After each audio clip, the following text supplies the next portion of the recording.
ఆంధ్రప్రదేశ్ మాజీ ముఖ్యమంత్రి పులివెందుల ఎమ్మెల్యే జగన్ రెడ్డి గారు నిన్న నర్సీపట్నం టూర్ ఊహించని షాక్. ఏందా టూరు, ఏంటా షాకు?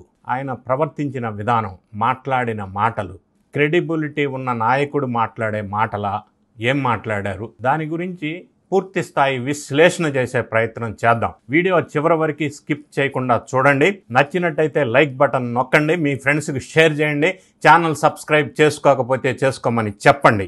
జగన్ రెడ్డి గారు నిన్న నర్సీపట్నం ఆయన పెట్టిన మెడికల్ కాలేజ్ 11 crores ఇన్వెస్ట్ చేసినటువంటి నర్సీపట్నం మెడికల్ కాలేజ్ సందర్శనార్థం వైజాగ్లో 11 o'clockకి ల్యాండ్ అయ్యారు ఎయిర్పోర్ట్లో. అక్కడి నుంచి రోడ్డు మార్గం ద్వారా 63 kilometers ఉన్నటువంటి నర్సీపట్నం యాక్చువల్గా అయితే 1 hour పట్టేది. పోలీసు వాళ్ళు వివిధ రకాల ఆంక్షల్ని విధించారు. ఆయన సేఫ్టీ, సెక్యూరిటీ, భద్రత ఇంపార్టెంట్ కాబట్టి ఆ ఆంక్షలన్నింటినీ కూడా యథావిధిగా ఫాలో అవ్వకుండా అతిక్రమించి 6 గంటలు ప్రయాణం చేసి రోడ్డు మార్గంలో నర్సీపట్నం చేరుకున్నారు.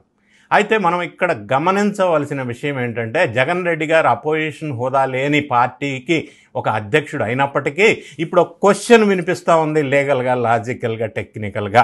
పర్మిషన్ అసలు ఎందుకు తీసుకోవాలి? అవసరమే లేదు. మేము జగన్ రెడ్డి గారిని నర్సీపట్నం తీసుకెళ్తాం, ఇదే రోడ్డు మార్గంలో తీసుకెళ్తాం అని మాజీ మంత్రి అమర్నాథ్ లాంటి వ్యక్తులు కొంతమంది వ్యాఖ్యానించారు. మనం లీగల్గా ఒకసారి చూసినట్టయితే ఆర్టికల్ 193లో ఏ వ్యక్తి అయినా, ఏ రాజకీయ నాయకుడైనా పబ్లిక్ మీటింగ్ పెట్టుకోవటానికి ఆయనకి హక్కు, అధికారం ఉంది. వాస్తవమే, we do agree for that. అయినా కూడా శాంతి భద్రతల్ని కాపాడాల్సిన బాధ్యత పోలీసు వ్యవస్థ మీద ఉంటుంది, ఆ ప్రభుత్వం మీద ఉంటుంది. కాబట్టి శాంతి భద్రతలు, ఈయనకి రక్షణ, సేఫ్టీ అండ్ సెక్యూరిటీ ప్రొవైడ్ చేయాలి. కాబట్టి పోలీసు వాళ్ళు కొన్ని సూచనలు చేశారు. అది కార్నర్ మీటింగ్స్ పెట్టొద్దని, ఈ మధ్యకాలంలో తమిళనాడులో జరిగిన దుర్ఘటనని దృష్టిలో పెట్టుకొని కొన్ని సూచనలు, ఈయన 10 vehicles కంటే ఎక్కువ వెళ్ళొద్దని, మీటింగ్స్, జన సమీకరణ చేయవద్దని రకరకాల ఆంక్షలు పెట్టినప్పటికీ ఈయనవే యథావిధిగా అన్నింటినీ అధిగమించి కొంతమంది జన సమీకరణ చేయడానికి ఇబ్బంది పడ్డారు. అదేవిధంగా ఈ టూర్ ఏదైతే ఉందో అది నిన్న పెట్టుకోకుండా, అంటే థర్స్డే పెట్టుకోకుండా సాటర్డే పెట్టుకోమని కొంత నాయకులు ఆయనకి సలహా ఇచ్చారు. అయితే సాటర్డే పెడితే మళ్ళీ 11th date అవుతుంది. అందుకని ఆయన సాటర్డే వద్దు, సాటర్డే పెడితే హాలిడే కదా, జనం కొంత సమీకరణ ఈజీ అవుతుందని కొంత నాయకులు సలహా ఇచ్చినప్పటికీ సాటర్డే మళ్ళీ 11th అవుతుంది, వద్దులే. ఇప్పుడు ఆల్రెడీ వైజాగ్లో 11 o'clock ల్యాండ్ అయ్యారు. 11 crores ఇన్వెస్ట్ చేసిన నర్సీపట్నం పునాదులు దర్శించడానికి వెళ్ళారు. మళ్ళీ సాటర్డే పెడితే 11th అవుతుంది, వద్దని ఆయన వద్దన్నట్టుగా తెలియవచ్చింది. ఏదేమైనా కూడా ఆయన ఆ మొండిగోడలు చూడటానికి పెట్టుకున్న టూరు ఏ విధంగా జరిగింది అని మనం ఒక్కసారి విశ్లేషణ చేసుకుంటే, మొదటి షాక్ ఏంటంటే వైఎస్ఆర్సీపీ నెవర్ అగైన్. దళిత ద్రోహి వైఎస్ఆర్ కాంగ్రెస్ పార్టీ డాక్టర్ సుధాకర్ని హత్య చేశారు, ఆయన కుటుంబానికి క్షమాపణలు చెప్పి నర్సీపట్నంలో ఎంటర్ అవ్వాలి అని ఒక పెద్ద హోర్డింగ్స్, భారీ ఎత్తున హోర్డింగ్స్ పెట్టారు దారి పొడవునా. ఇది తీవ్రంగా కలతకి గురి చెందేంటుగా అంశం. డాక్టర్ సుధాకర్ విషయం మనం ఒకసారి పరిశీలించినట్టయితే, గతంలో కరోనా పీరియడ్లో, first wave of corona, Jagan Reddy గారు అధికారంలో ఉన్న టైంలో ఆయన నర్సీపట్నం గవర్నమెంట్ హాస్పిటల్లో డాక్టర్గా విధులు నిర్వహిస్తున్న సందర్భంలో గవర్నమెంట్ వాళ్ళు మాస్కులు కూడా ఇవ్వటం లేదు, ఇటువంటి పరిస్థితుల్లో సర్వీస్ ఇవ్వటం కష్టం అని ఆయన ఒక సోషల్ మీడియా వేదికగా ప్రస్తావించినప్పుడు ఆయన్ని తీవ్రంగా హింసించి రోడ్డు మీద బట్టలొప్పదీసి కొట్టి భారీగా పిచ్చి వాడు అన్న ముద్ర వేసి ఆయన మరణానికి, హార్ట్ అటాక్ వచ్చి చనిపోవటానికి కారణమైన జగన్ రెడ్డి గారి మీద దళితులకు ఉన్నటువంటి ద్వేషం, డాక్టర్ సుధాకర్ కుటుంబానికి సారీ చెప్పి అంటారు.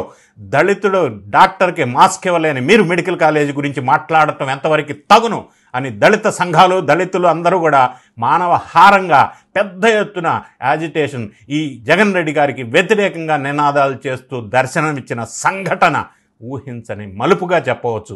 మరి అటువంటి బాధ వాళ్ళు వ్యక్తం చేశారు. అయితే ఉత్తరాంధ్ర పర్యటనకు వచ్చినటువంటి జగన్ రెడ్డి గారు ఉత్తరాంధ్ర గురించి చాలా విషయాలు తెలియజేశారు. అక్కడ ఏర్పాటు చేసిన ప్రెస్, మీడియా వల్ల రకరకాల పేపర్లు అటు ఇటు అటు తిప్పుతూ యథావిధిగా ఈ కాలేజీ కనుక పూర్తి అయ్యి ఉంటే ఇలా ఉండేది అని ఒక ఇమేజ్ చూపించారు ఇట్లా పట్టుకొని. అవును, పూర్తయి ఉంటే అట్లానే ఉంటుంది. మరి ఎందుకు పూర్తి చేయలేదు? రేవంత్ రెడ్డి గారు 11 crores ఎందుకు పెట్టారు పెట్టుబడి? పూర్తి చేసేది ఉండే. పూర్తి చేయకుండా పూర్తి అయితే ఇట్లా ఉంటుందని మీరు చూపించడం మనకు అర్థం కాదు. మరి ఉత్తరాంధ్ర మీద ఇంత ప్రేమ ఉన్న ఈయన మరి టోటల్గా ఆ ఏరియాలో ఈయన ఎంత ఇన్వెస్ట్మెంట్ చేశారు? ఇప్పుడు ఈయన చేసిన దానికి నర్సీపట్నం 11 crores అయితే, పార్వతీపురం మెడికల్ కాలేజ్ ఆయన అంచనా ప్రకారం 600 కోట్లు అయితే కేవలం జీరో ఇన్వెస్ట్మెంట్. ఏమీ పెట్టలా. ఎందుకు పెట్టలేదు మరి? విజయనగరం మెడికల్ కాలేజ్ 500 కోట్లు ఆయన ప్రపోజ్డ్ బడ్జెట్, అందులో 84.51 crores మాత్రమే అలాట్ చేశారు. ఎందుకు చేశారు మరి? పాడేరులో గురించి కూడా నిన్న ఆయన మాట్లాడారు. Paderu medical college 500 crores estimated budget అయితే 116 కోట్లు మాత్రమే ఎందుకు పెట్టారు? ఎందుకు పూర్తి చేయలేకపోయారు అనేది ప్రధానమైన అంశం. టోటల్గా 2100 crores అయితే 212 crores మాత్రమే ఉత్తరాంధ్రకి సంబంధించిన మెడికల్ కాలేజెస్ మీద ఎందుకు ఇన్వెస్ట్మెంట్ చేశారు? అటువంటిది ఈరోజు ఉత్తరాంధ్ర మీద ప్రేమ వలకబోస్తున్నారు. దాంతోపాటుగా ప్రాంతీయ విద్వేషాలు రెచ్చగొట్టే విధంగా ఉత్తరాంధ్రలో ఇన్వెస్ట్ చేయలేదు కూటమి వాళ్ళు, మెడికల్ కాలేజెస్ పూర్తి చేయలేదు అని చెప్తున్నారు. మరి ఈయన ఎందుకు పూర్తి చేయలేదో తెలియదు. అదేవిధంగా అమరావతిలో 50,000 ఎకరాలు ఇప్పటికే అక్విజిషన్ చేశారు. ఇంకొక 50,000 ఎకరాలు చేస్తారంట. మరి అక్కడ ఇంకా 2 లక్షల కోట్లు పెట్టుబడి పెడతారంట. అటువంటిది ఉత్తరాంధ్రలో మెడికల్ కాలేజీ ఎందుకు పూర్తి చేయలేదు అని అడిగారు. అంటే అమరావతి ప్రాంతానికి రాజధానికి, ఆంధ్రప్రదేశ్ సెల్ఫ్ సస్టైనబుల్ రాజధాని అమరావతికి ఉత్తరాంధ్ర మెడికల్ కాలేజెస్ ఈయన పూర్తి చేయకుండా వదిలేసిన మొండి గోడలున్నటువంటి మెడికల్ కాలేజెస్ లింకప్ పెట్టి ప్రాంతీయ విద్వేషాలు రెచ్చగొట్టడం కాదా? ఇంకొకటి నా సూచన, జగన్ రెడ్డి గారు మాట్లాడుతూ చాలా అంశాలు ప్రస్తావించారు. ప్రధానంగా నేనేమంటానంటే, ఈ జనాల్లో కన్ఫ్యూజ్ చేసే విధంగా ప్రైవేటైజేషన్ అని మాట్లాడుతూ డిఫరెన్స్ ఏంటి అసలు? గవర్నమెంట్ పీపీపీ అంటున్నారు. ఒక లేమన్గా జనాలకు అర్థమయ్యే విధంగా ఈయన నిన్నటి సందర్భాన్ని వినియోగించుకుని ఉంటే ప్రజలు హర్షించి ఉండేవాళ్ళు. ప్రైవేటైజేషన్ అని వీళ్ళు అంటారు. పీపీపీ ప్రైవేటైజేషన్ కాదు అని గవర్నమెంట్ అంటుంది. ఈ రెండింటికి మధ్య ఉన్న వ్యత్యాసం, డిఫరెన్స్ ఏంది? Really is it privatisation or is it PPP అన్న విషయాన్ని ఆయన ప్రజలకు అర్థమయ్యేటట్టు చెప్పి ఉంటే బాగుండేది, కన్ఫ్యూజన్ లేకుండా. ప్రైవేటైజేషన్ కాదు ఇది. ఈ మోడల్లో ఫార్ములా ఏంది? Design, build, finance, operate and transfer, DBFOT. ఇది successful model in the world. అటువంటి ఫార్ములా ప్రకారం ప్రభుత్వ ఆధీనంలోనే ఉంటాయి అసెట్స్ మొత్తం కూడా. ప్రభుత్వ అజమాయిషీ ఉంటుంది. ప్రభుత్వంలో ఏదైతే మెడికల్ కాలేజీలో ఉన్న ఫీజు ఉంటుందో సేమ్ ఉంటుంది. ప్రభుత్వంలో ఏదైతే రిజర్వేషన్స్ ఉన్నాయో అవన్నీ సేమ్ ఉంటుంది. మొత్తం సేమ్ యాజ్ ఇట్ ఈజ్ ఉన్నప్పుడు నిర్వహణ, ఫైనాన్స్ ఆపరేట్ చేసి, ఎస్టాబ్లిష్ చేసి, స్టెబిలైజ్ చేసి ప్రభుత్వానికి హ్యాండ్ ఓవర్ చేస్తే ఆఫ్టర్ 33 years ఇది ప్రైవేటైజేషన్ అని ఎలా అంటారు? ఈయన అర్థమయ్యే విధంగా చెప్పి ఉంటే బాగుండేది. For example, Hyderabad metro train LNT వాళ్ళు ఆపరేట్ చేస్తున్నారు గడిచిన 7 సంవత్సరాల నుంచి. సరే, వాళ్ళు ఇంకా ఆపరేట్ చేయలేమన్నారు. తెలంగాణ ప్రభుత్వం వారు దాన్ని టేక్ ఓవర్ చేశారు కదా. అది ప్రైవేటైజేషన్ కాదు కాబట్టే, పీపీపీ మోడల్ కాబట్టే టేక్ ఓవర్ చేశారు. అది ప్రైవేటైజేషన్ అయితే టేక్ ఓవర్ చేయలేరు కదా. ఆ భారతదేశంలో నేషనల్ హైవేస్ అన్ని పీపీపీ మోడల్లో నిర్మిస్తారు కదా. ఆ నేషనల్ హైవేస్ అన్ని నిర్మించిన వాడు ఈయన, ప్రైవేట్ అది కాదు కదా. నిన్న గౌరవ ప్రధానమంత్రి గారు నావీ ముంబైలో కొత్త ఎయిర్పోర్ట్ 20,000 కోట్లతో ఆయన జాతికి అంకితం చేశారు. ఆ గ్రూపు ఎవరికి? ప్రైవేటైజేషన్ కాదు కదా, అది పబ్లిక్ ప్రైవేట్ పార్ట్నర్షిప్ ఇనిషియేటివ్ వాళ్ళకి, అదానీ గ్రూప్ వాళ్ళకి ఇచ్చారు. అది సక్సెస్ఫుల్గా నిన్న ప్రధానమంత్రి జాతికి అంకితం చేశారు. మరి అది ప్రైవేటైజేషన్ అని అంటారా వీళ్ళ భాషలో? ఈ డిఫరెన్స్ మీరు ప్రజలకు అర్థమయ్యే విధంగా ఎందుకు చెప్పలేకపోతున్నారు? చెప్పేది ఉండే, కన్విన్స్ చేసేది ఉండే, ఎందుకు కన్ఫ్యూజ్ చేస్తున్నారు జనాన్ని? జగన్ రెడ్డి గారు ఇంతకుముందు మాట్లాడుతూ ఏం చెప్పారంటే, ఆయన నర్సీపట్నం వెళ్ళే సందర్భంలో హైకోర్టులో ఒక పిటిషన్ వేయించారు. ఇది ఈ ప్రైవేటైజేషను లేకపోతే ప్రభుత్వ మెడికల్ కాలేజెస్ ప్రైవేటైజేషన్ చేస్తున్నారు, ఆ జీవో నంబర్ 590 అని ఆపేయమని, నిలిపేయమని ఒక పిటిషన్ వేయించారు. ఈయన నర్సీపట్నం వెళ్తున్న సందర్భంలోనే హైకోర్టు వాళ్ళు జడ్జిమెంట్ ఇచ్చారు. పబ్లిక్ ప్రైవేట్ పార్ట్నర్షిప్ ఇనిషియేటివ్లో మెడికల్ కాలేజెస్ని వేరే వాళ్ళకి ఇచ్చేసి డెవలప్ చేస్తే తప్పేంటి? భారతదేశంలో అన్ని గవర్నమెంట్ వాళ్ళ ఆధీనంలో ఫండ్స్ పెట్టి డెవలప్ చేయాలంటే సాధ్యం కాదు కదా.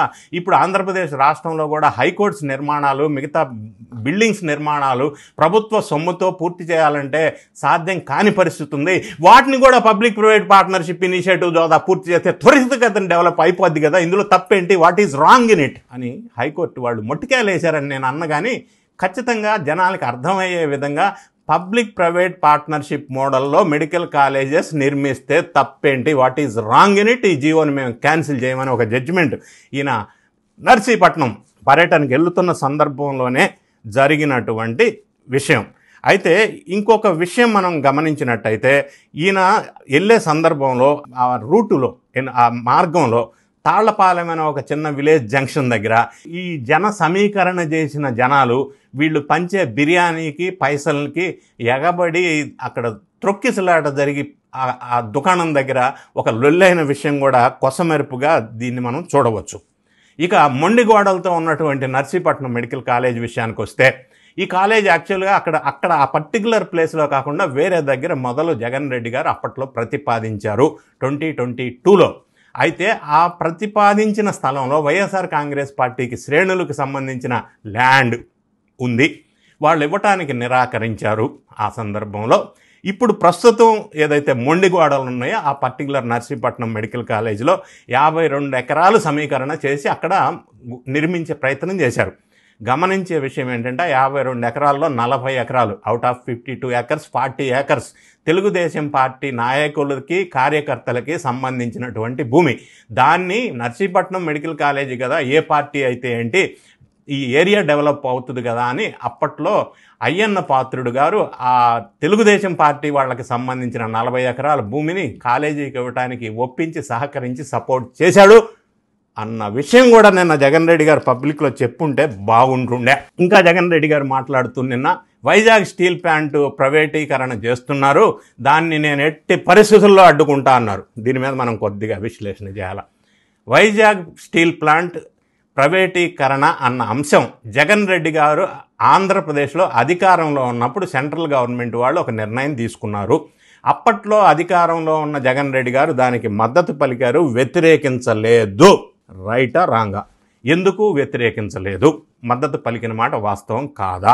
అంటే సెంట్రల్ గవర్నమెంట్లో ఉన్న ఒక బీజేపీ పార్టీ డెసిషన్ తీసుకుంటే ఈయన వ్యతిరేకిస్తే ఈ కేసుల మీద ప్రభావం పడుతుంది, ఆ శుభాశిషులు ఈయనకు ఉండవు అన్న భయంతో సప్పుడు చేయకుండా సహకరించి ఈరోజు ప్రతిపక్ష హోదాలైన జగన్ రెడ్డి గారు స్టీల్ ప్లాంట్ ప్రైవేటీకరణకి వ్యతిరేకం అన్నారు. అంటే ఈయన ఇప్పుడు ఏ విధంగా స్టీల్ ప్లాంట్కి వ్యతిరేకంగా బీజేపీతో సెంట్రల్ గవర్నమెంట్తో ఫైట్ చేస్తాడు? ఎలా చేస్తాడు? ఇప్పుడు కూటమి వాళ్ళు కానీ సెంట్రల్లో ఉన్న కూటమి కానీ స్టీల్ ప్లాంట్ ప్రైవేటీకరణ చెయ్యము అని ఒక పక్కన పదే చెప్తా ఉంటే ఈయన మళ్ళీ స్టీల్ ప్లాంట్ ప్రైవేటీకరణ ప్రస్తావన నిన్న తీసుకురావటం ఎంతవరకు సమంజసం?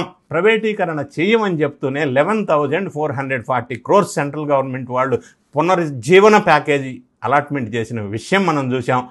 పదే చెప్తుంటే ఈయన ప్రైవేటీకరణ అగెనెస్ట్ అని మాట్లాడాడు. ఇక్కడ ఇంకొక అంశం నేను ప్రస్తావిస్తాను. రీసెంట్గా జరిగిన మండలి సమావేశాల్లో ఎమ్మెల్సీ సమావేశాల్లో ఈ వైజాగ్ స్టీల్ ప్లాంట్ ప్రైవేటీకరణని ఆపినందుకు కేంద్రానికి ధన్యవాదాలు తెలిపే తీర్మానాన్ని పాస్ చేసింది వైఎస్ఆర్ కాంగ్రెస్ పార్టీ మండలిలో.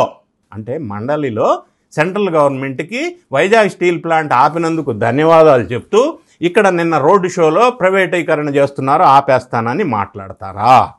ఇది ఏ విధంగా ద్వంద్వ వైఖరి?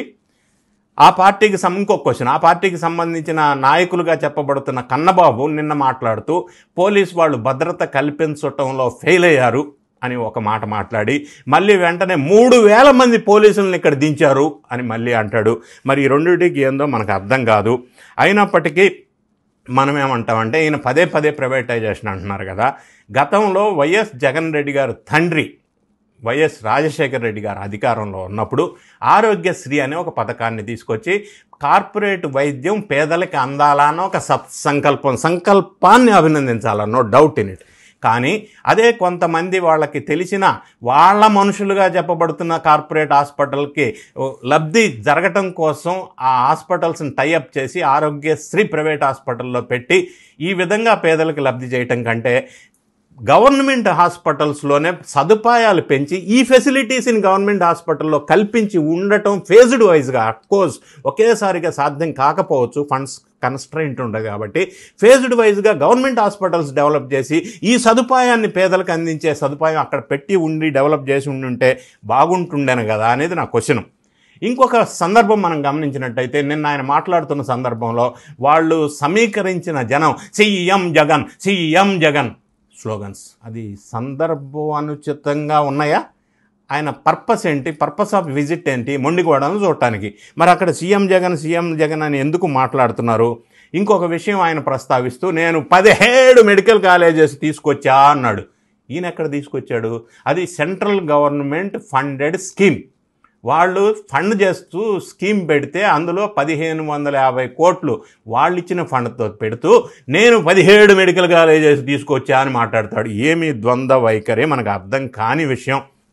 మనం ప్రధానంగా ఈయన నిన్న పర్యటన విషయాల్లో ఇన్ని రకాల షాకులు ఉన్నప్పటికీ మనం ఒక్కసారి ఆలోచించినట్టయితే నేనేమంటానంటే ప్రభుత్వ మెడికల్ కాలేజెస్లో 50% సీట్స్ని కేటాయిస్తూ, అంటే ప్రైవేటు వ్యక్తులకి ప్రైవేటుగా కేటాయిస్తూ జీవో నంబర్ 107, 108 అండ్ 133 జీవోలు తీసుకొచ్చింది జగన్ రెడ్డి గారు కాదా? మరి ఆ విధంగా ప్రైవేటుకి ఎందుకు సీట్లు 50% కేటాయిస్తూ తీసుకొచ్చాడు? ఇంకొక విషయం అంటే ఈయన ప్రభుత్వం సెంట్రల్ గవర్నమెంట్ స్కీమ్ వచ్చినప్పుడు ఈ కాలేజెస్ ఎందుకు కట్టకుండా వదిలేశాడు? ఎందుకు ఇన్వెస్ట్మెంట్ చేయలేదు? అదేవిధంగా 4 సంవత్సరాల్లో ఈయన కంప్లీట్ చేసింది 18%. ఇదే రేంజ్ ఆఫ్ వర్క్ ప్రోగ్రెస్లో వెళ్తే ఇంకా 15 సంవత్సరాలు పడుతుంది 17 మెడికల్ కాలేజెస్ కంప్లీట్ చేయడానికి. అది మంచిదా? లేకపోతే పీపీపీ మోడల్లో త్వరితగతిన అకాడమిక్ 27-28కి అందుబాటులోకి తీసుకురావడం మంచిదా అనేది మనం ఒకసారి ఆలోచించాలా. ఎందుకంటే ఏళ్లు గడిచే కొంది 1750 మెడికల్ సీట్లు మరుగున పడే ప్రమాదం ఉంది. అది మనకు నష్టం కాదా? పబ్లిక్ ప్రైవేట్ పార్ట్నర్షిప్ ఇనిషియేటివ్ ద్వారా ఎడిషనల్గా 110 సీట్లు, ప్రైవేటు కోటాలో 110 సీట్లు, టోటల్గా 220 సీట్లు లబ్ధి పొందడం ఈయన ఎందుకు హర్షించలేకపోతున్నాడు? ఫీజు కూడా సేమ్ ఉంటుంది కాబట్టి, ఫెసిలిటీస్ సేమ్ ఉంటాయి కాబట్టి ఈయనకు వచ్చిన ఇబ్బంది ఏంది? కర్ణాటకలో 12 మెడికల్ కాలేజెస్, ప్రభుత్వ మెడికల్ కాలేజెస్ పీపీపీ మోడల్లో ఉన్నాయి. మరి అది సక్సెస్ అయిన విషయం ఈయనకి తెలుసా తెలీదా?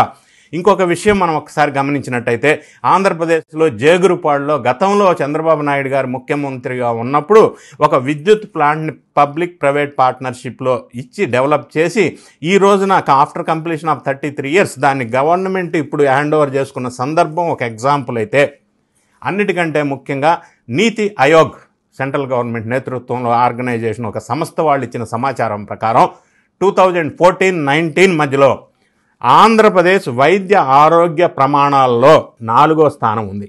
జగన్ రెడ్డి గారు రాకముందు, జగన్ రెడ్డి గారు 11 రెడ్డి గారు వచ్చిన తర్వాత 2019-24 ఆ కాలంలో నీతి ఆయోగ్ వాళ్ళు ఇచ్చిన రిపోర్ట్ ప్రకారం వైద్యం ఆరోగ్యం విషయంలో ఆంధ్రప్రదేశ్ 10వ స్థానానికి వచ్చింది, దిగజారిపోయింది. 4వ స్థానంలో ఉన్నది 10వ స్థానంలోకి వచ్చింది వైద్యం ఆరోగ్యం విషయంలో. ఇది డేటాబేస్ నీతి ఆయోగ్. మరి ఈ విధంగా పెర్ఫార్మెన్స్ ఉన్నటువంటి జగన్ రెడ్డి గారు ఈరోజు మెడికల్ కాలేజెస్ గురించి మాట్లాడుతూ ఉన్నారు. అది ఏ విధంగా సమంజసం మనం ఒక్కసారి అర్థం చేసుకోవాలా. అందుకే నిన్న దళితుల విషయం కానీ, హైకోర్టులో జడ్జిమెంట్ విషయం కానీ, అక్కడ ప్రజల ఆదరణ విషయం కానీ, జగన్ రెడ్డి గారు చేసిన పలు కామెంట్స్ విషయం కానీ సందర్భోచితంగా లేదు. అయినప్పటికీ ఈ అన్ని అంశాల మీద ఆయన అసెంబ్లీలోకి వెళ్ళి నిలదీసి ఉండుంటే ప్రజలు బాగా హర్షించి ఉండేవాళ్ళు అనే విషయాన్ని ప్రజలు జాగ్రత్తగా గమనిస్తున్నారు. ఈ వీడియో మీద నేనేమన్నా మిస్ అయితే మీ కామెంట్స్ రూపంలో తెలియజేయండి. ఈ పర్యటనల ద్వారా ఆయనకి నష్టమే జరుగుతుంది కానీ ఇటువంటి వాటి వల్ల ప్రజల్లోకి ఆకట్టుకునే విధంగా జరగటం లేదనేది నా ప్రధానమైన సూచన.